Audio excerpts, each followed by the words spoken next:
C'è bisogno di fare chiarezza sulla questione dei malori improvvisi e dei tanti morti, soprattutto in persone sane, che vediamo tutti i giorni dai nostri giornali. C'è bisogno di chiarezza. Il messaggio viene lanciato dalla CUB, la Confederazione Unitaria di Base, che scrive a sindaci, assessori e consiglieri comunali per chiedere, alla vigilia di una nuova campagna vaccinale anti-SARS-CoV-2, di verificare se ci siano stati oppure no effetti avversi sulla popolazione.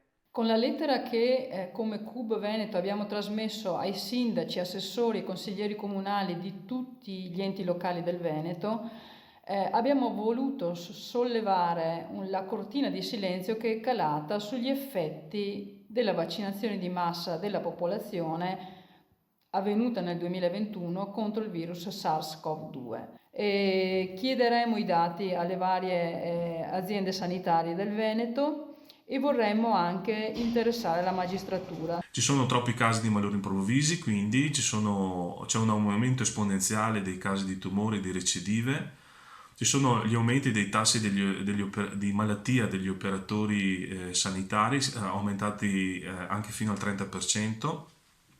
Ci sono le disaffezioni alle vaccinazioni Covid e antinfluenzale degli operatori stessi. La CUB chiede alle istituzioni verifiche su eventuali effetti avversi in seguito alla vaccinazione di massa imposta per legge nel 2021. Vorremmo che fosse fatta un parallelo, un monitoraggio nel medio termine sulla salute della popolazione che non si è sottoposta al vaccino rispetto a chi si è dovuto vaccinare o per convenzione o per obbligo. Ricordiamo che per alcune professioni come quelle sanitarie vigeva l'obbligo, altrimenti si era sospesi dal lavoro. Noi invitiamo i consiglieri comunali, gli assessori e i sindaci a verificare questi piccoli dati.